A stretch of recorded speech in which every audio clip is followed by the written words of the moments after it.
காலையில எந்திரிச்சு பப்பிக்கு பிஸ்கட் போட்டு கட் பண்ணி ஓப்பன் பண்ணா,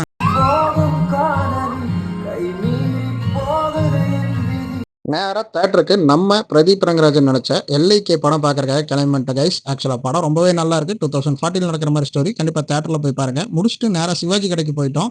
சிவாஜி கடையில மதியானம் லஞ்சுக்கு பாத்தீங்கன்னா பிரியாணி, மஞ்சூரியன்லாம் வாங்கி சாப்பிட்டோம். டேஸ்ட் நல்லா இருக்கு. பட் குவான்டிட்டி வைஸ் கம்மியா இருந்த மாதிரி எனக்கு ஃபீல் ஆச்சு. அவ்வளோ ஒர்த் இல்லைன்னு தோணுச்சு. வீட்டுக்கு வந்துட்டு காஃபி போண்டாலாம் சாப்பிட்டு அம்மாவுக்கு கட்டு பிரிக்கிறதுக்காக கூப்பிட்டு போயிட்டேங்க. கிளம்பணும்னு பார்த்தீங்கன்னா என்னோட ஸ்டெட்டினுடைய திருகாணி கோல்டுங்க மிஸ் ஆயிருச்சு. ரொம்பவே சங்கடமாக போயிடுச்சு, என்னடா இப்படி ஆயிடுச்சுன்னு சொல்லிட்டு.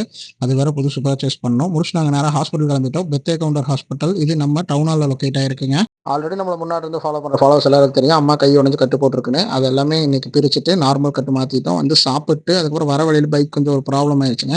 அதை ரெடி பண்ணிட்டு நேராக வீட்டுக்கு வந்துட்டோம் கைஸ். வந்தோன்னா அம்மாவுக்கு பார்த்தீங்கன்னா அந்த கட்டு பிரிச்சுட்டு நார்மல் ஒரு ஸ்ட்ராப் மாதிரி கட்டு தான் போட்டிருக்காங்க. பட் எக்ஸசைஸ் அந்த ஆயில்லாம் கொடுத்துருக்காங்க. இதெல்லாம் கன்டினியூ பண்ணணும்.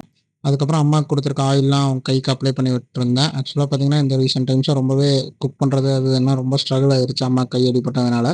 இதுக்கப்புறம் அந்த ப்ராப்ளம் எதுவும் இருக்காதுன்னு நான் நம்புறேன். இதே மாதிரி நிறைய நம்ம வாழ்க்கை விளாகிங் பார்க்குறக்கு நம்ம பேஜை ஃபாலோ பண்ணிக்கோங்க. பாய்.